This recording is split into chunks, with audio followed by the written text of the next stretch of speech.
پیشانی ٹیکے تھے, گھٹنا ٹیکے, گھٹنے کو ٹیکنا, ہاتھوں کو رکھنا, پیشانی کو رکھنا, اسی کو تو سجدہ کہتے ہیں یار. 7 اعضاء کو زمین پر ٹیکنے کا نام سجدہ ہے.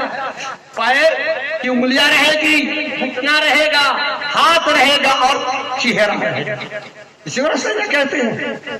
اور ان میں سے کچھ باقی رہے گا تو سجدہ نہیں کہیں گے. تو آپ بچ جائیے گا. اللہ تبارک تعالیٰ آپ کے اندر ایمانی جذبہ عطا فرمائے اور اپنے پیر و مرشد سے محبت کرنے کی توفیق عطا فرمائے. آپ لوگ اپنے پیر کو کبھی خواب میں دیکھے ہیں؟ کون دیکھا؟ ہاتھ اٹھائیے تو دیکھے. باپ رے باپ, تو پیر نہیں, جو دیکھا ہے آپ رہیے, جھوٹ نہیں ہونا چاہیے. اور پیر کے سامنے جائیے تو ادھر رہیے. آپ کعبہ کی طرف پیٹ کیجئے, کعبہ کی طرف پیٹ کر کے اور پیر و مرشد کے چہرے کی طرف اپنے چہرہ ملائیے. وہ آپ کو دیکھیں گے, آپ ان کو دیکھیں گے, وہ آپ کو پہچانیں گے کہ آپ بول رہے سنیں گے. آپ بعد میں مانگے گا, آپ کو دیا جائے گا. ٹھیک ہے؟ اور آپ کے چہرے میں, اپنے آنکھوں میں ان کا چہرہ ہے کہ نہیں؟ وہ یہ بیٹھتے تھے, ہمیں ایک دم اونچا نہیں تو وہاں پر بیٹھتے تھے, اب تقریر کرتے تھے, تو ان کا چہرہ میرے سامنے ہے. آج سے نہیں ہے, بہت دنوں سے ان کا چہرہ میرے سامنے ہے. میرے وعدہ معاہدہ تھا نا, اس وقت سے میرے چہرے میں ہے. ہم نے خواب میں دیکھا, ہم نے آج ان سے ذکر کیا تھا. ہم ایک خواب میں دیکھے کہ حضرت بیٹھے ہوئے ہیں اور ہم تقریر کر رہے ہیں اور کہہ رہے ہیں نعرہ تکبیر, نعرہ رسالت زندہ باد. ان سے کہہ رہے ہیں جاؤ اسے پہ جاؤ, وہاں سے تقریر کر رہے جاؤ اسے پہ, اور وہ بیٹھے ہوئے ہیں. خواب کی باتیں ہو رہی ہیں. سبحان. تو یہ چہرہ کو آپ پورے نگاہوں میں رکھیے, آنکھیں بند کیجیے, اپنا پیر و مرشد چہرہ کیسا سمجھ لیجیے. جب اس طرح سے چہرہ کو دل و دماغ میں بیٹھا کر اب استغفر پڑھیے ہزاروں مرتبہ, لا حول پڑھیے ہزاروں مرتبہ, سبحان اللہ پڑھیے, آپ سو جائیے. دیکھیے آپ کا پیر و مرشد خواب میں آتے ہیں, ضرور آئیں گے. محبت ہونی چاہیے. اللہ تبارک تعالیٰ آپ کے دلوں میں درجہ پڑھیے. اللہ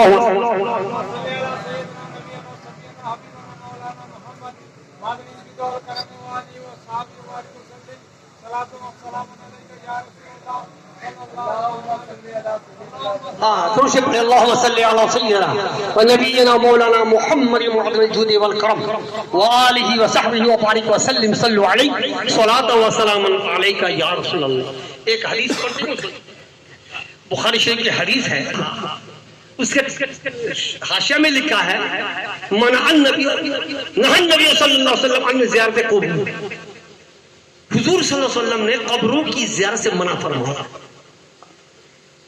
بعد میں پھر حضور نے فرمایا فزوروها, تم لوگ زیارت کرو. تو پہلے وہ قبرستان جو مکہ میں ہو کیا مدینے میں, دو قبرستان ہے, ایک جنت المعلا ہے, ایک جنت البقیع ہے. تو دونوں میں پہلے مشرکین دفن کیا جاتا ہے. ابھی یہ ہے ہندوؤں کو مشرکین کو کیا کہا جاتا ہے, جلا دیا جاتا ہے نا. تو پہلے دفن کیا جاتا رہا, قبر دیا جاتا رہا. تو سب تو وہی لوگ کی قبر تھی, مسلمان تھے نہیں قبر میں. تو آپ کو زیارت کرنا منع کر دیا, ان کے لیے استغفار نہیں, قبر کی زیارت مت کرو. جب صحابہ کرام دفن ہونے لگے, حضور نے فرمایا جاؤ تمہارے بھائی قبرستان میں پہنچے ہوئے ہیں, مدفون ہوئے ہیں, دفن ہو گئے ہیں, جب قبر کی زیارت کرو. اور حضرت عائشہ صدیقہ رضی اللہ عنہا اپنے شوہر نامدار حضور صلی اللہ علیہ وسلم کی زیارت کرنے جاتی تھی چہرہ کھول کر. حضرت ابوبکر صدیق جب دفن ہوئے چہرہ کھول کر زیارت کرتی تھی. عمر فاروق جب دفن ہوئے تو چہرہ ڈھک کر دفن زیارت کرتی تھی.